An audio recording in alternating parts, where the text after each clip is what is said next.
Welcome back to Rooftop Psychology. We take your unconscious mind out of cruise control and throw your conscious mind into overdrive. If you've watched another one of the podcasts that is labeled the Milligram Experiment, and if you listen to that one, you're going to know that the study was basically to see if ordinary people of a sane, logical, moral reasoning could do heinous, unthinkable things. In that particular case, it was whether they could administer life-threatening shocks to individuals as long as they were advised under what they perceived was good guidance or a place of authority. Today, this experiment kind of falls under the same category.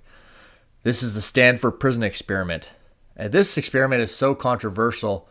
One, it ended early. It was supposed to last 2 weeks or 14 days. It ended up getting cut short at 6 days. So this is going to kind of give you an idea of how bad things really got and how quick they got there. This was in 1971. The Stanford prison experiment was basically a role-play simulation between prison guards and prisoners. Now, there were 75 different applicants, 24 of which were actually given the opportunity to participate inside the experiment. Now, they were also paid to do this. So, they were basically looking for male college students, and the advertisement was for psychological study of prison life. They were going to be paid $15 per day on the average of 1 to 2 weeks. So, 24 applicants, I said, got to participate in this study. Half as the guards, half along with the prisoners. The day before the experiment began, the guards were basically set up. Who was selected to be the guards were basically set up to act like, be like, dress like, and give instruction on how they would perform their tasks and duties.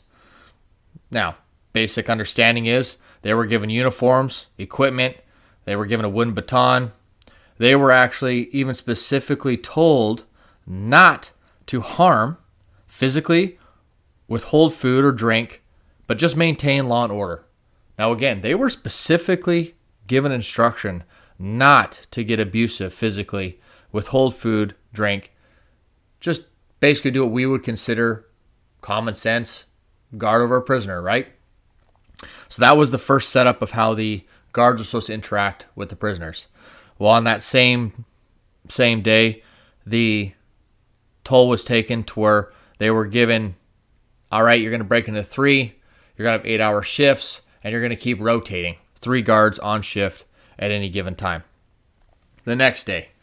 So, to simulate a real life scenario, the participants who were considered to be the prisoners, they were actually arrested out in the public as a free individual under the basis that they were being charged with armed robbery and burglary, right? So they were actually arrested by real Palo Alto police officers. So this was to simulate the exact same scenario that they would go to. They were actually brought into headquarters. They were read their Miranda rights, fingerprinting. They got mugshots taken. All of this was on video documented by the San Francisco TV station. And they wanted to give these prisoners the full effect of kind of they were really being arrested, not just this experiment, hey, walk into this building, walk into a cell, but actually go through the duress of what a prisoner may actually go through the rest. They were actually driven, transported to where they were actually going to be doing the experiment, which was in a mocked up simulation cell, which could fit 3 people at an individual time with their cot and so forth. So you have on day 2, which on day 1 was the arrest of prisoners, the mock-up taking them to the actual location, and the first night passes. Day 2 is immediately fought with the prisoners rebel. It's just amazing. Already at 2:30 in the morning, prisoners start to rebel against the guards. They refuse to leave their cells to eat in the yard. They started ripping off the inmate number tags, taking off their insulated stocking caps. Now, along with the guards' instructions to them on the original setup sort of day, they were also told not to address the prisoners by name. They wanted to basically inhumanize these individuals. So they were instructed to call them by their ID tag, whatever they were put on with their clothing. And so you had you had inmate numbers such like 8612. And that's how they would refer to these people, 8612, move out of your cell. No longer using any of the names, strictly to dehumanize the individuals or the prisoners to get the reaction. And again, remember, these guards were taken, they were evaluated, that they had what was perceived sanity, logic, morals, beliefs. These weren't, psychopaths that they were picking to use as guards to see how bad things could get. Again, these were taking ordinary men based on a psychological evaluation that they were going to give a realistic outcome to the study. So the guards got control again at 2:30 in the morning by spraying fire extinguishers at the prisoners. They did. They got control. They attempted to dissuade any further rebellion using psychological warfare now. One of the guards even said to the other, "These are dangerous prisoners." Now remember, these guards also know they're in a study with individuals that didn't do anything wrong. They're not actually criminals. And yet, already moving into a 24-hour time frame with these individuals, now all of a sudden you have guards feeling threatened by people who are not criminals, but are now threatening their livelihood. So immediately they perceive them as dangerous. They started moving these. Some of the guards removed all the clothes of the prisoners, removed the mattresses, and started putting them in the hole. Pretty crazy. We have just started. The journey in the experiment has just started. Remember, this is supposed to last 14 days. We're now evolving on day 2. Day 3, you have guards start to abuse their power and humiliate the inmates. So they start to just ramble off, making prisoners do push-ups arbitrarily. They start restricting their access to the bathrooms. They start to force them just to use the buckets that are inside their stalls. They start taking away their beds. So they started separating out the basic quote-unquote good inmates from the bad inmates to try and curb behavior. So they took 3 of them and they put them in what they would call the good cell, where they received their clothing, beds, and food. But for the rest of the population, they were all denied this. Now again, remember, they were instructed, don't withhold food, don't be physically abusive. And here we are maxing this to the nines for these guards to feel like they need to do this to get this under control with people who are not prisoners. They were not criminals. They were part of a study. Prisoner 8612, at this point in time, began to show a mental breakdown. He actually started sort of screaming irrationally in rage. And upon witnessing this, Craig Haney immediately released 8612. So that inmate that was already under such psychological duress was deemed incapable of performing and continuing with the experiment. So they let him go. We're going to move on to sort of the day 4, which is the August 18th. And the witnessing that guards started to divide prisoners based again on their good and rebellious behavior, they tried to curb the behavior, right? Writers believe that other prisoners were snitching and vice versa. So now you didn't only have a massive overreach on what the guards were doing and what they were instructed to do, but now you have the prisoners start turning on each other because all of a sudden they think, well, they must be snitching on me, and that's why they're getting good behavior. Again, none while any of this was actually true. But they started to want to get their beds back, right? So they were desperate. So the prisoners were starting to get desperate. They wanted their food back. They wanted their clothing and beds back. Another prisoner, 819, also began showing symptoms of distress, right? He started crying in his cell. They actually brought a priest in to speak with the inmate number 819. He actually declined to talk to the priest and just asked for a medical doctor. Zimbardo reassured him that actual identity and removed the prisoner. So when 819 was leaving, the guards cajoled the remaining inmates to loudly and repeatedly declare that 819 is a bad prisoner. So now you have the guards persuading the prisoners that are left to out 819 for his behavior. psychological warfare at its best. We start getting into day 5. We're getting near the end here. Remember, this was a 14-day experiment that they ended on day 6. On day 5, they actually scheduled visitation rights from friends and family to simulate how regular prison functions, right? You get your visitation rights. This is to basically give them a sense of hope, run through the simulation so they could analyze how prisoners react through this experiments while getting visitation rights.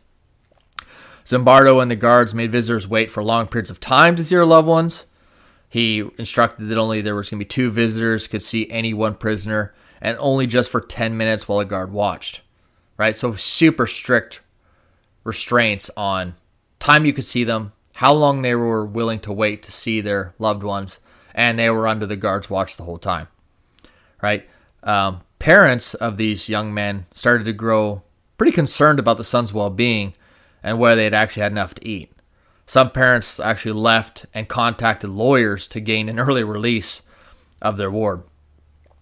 Zimbardo's colleague, Jordan H. Bauer, also arrived to check on the experiment and questioned Zimbardo about the independent variable in play. Christina Melich visited the prison also that night and was distressed by observing the guards abusing the prisoners. It was forcing them to wear bags over their heads. So now you have the guards not just stripping them of their clothes, their dignity, not calling them by name, removing their food, their beds, putting them in the hole. You now have them basically to the degree of torturing the prisoners by having them wear a bag over their head. She immediately laid challenge to Zimbardo about his lack of oversight and the immorality of what the study was producing. She made it such evident that Zimbardo had been changed by his role as superintendent into someone she did not even recognize and did not like. So you have a gentleman here who is supposed to be overseeing this study. He's actually the Stanford psychology professor, Dr. Philip Zimbardo. So I know I've said a few names, but I just want to give you a context of who that actually was. He was supposed to be the lead on the research team conducting the experiment. His colleague actually went there on day 5, and she started to get disgusted with what she was seeing. She could not believe that a man of the stature of psychology was letting this happen right underneath his nose for, a psychological experiment? One that the ground rules were laid quite evidently, and all of a sudden, things are getting very, very bad. To the point where she even said she didn't even recognize him. Her direct challenges prompted Zimbardo to end the study the next day. All right, so this was canceled on day 6. Day 6. We're supposed to be day 14. So Zimbardo gathered participants, guards, prisoners, all the researchers, let them know the experiment was going to be over. This was day 6. He arranged them to be paid in full for the fee of 14 days. Zimbardo then met for several hours of informed debriefing of all the prisoners, the guards, and finally everyone who came together to share their experience.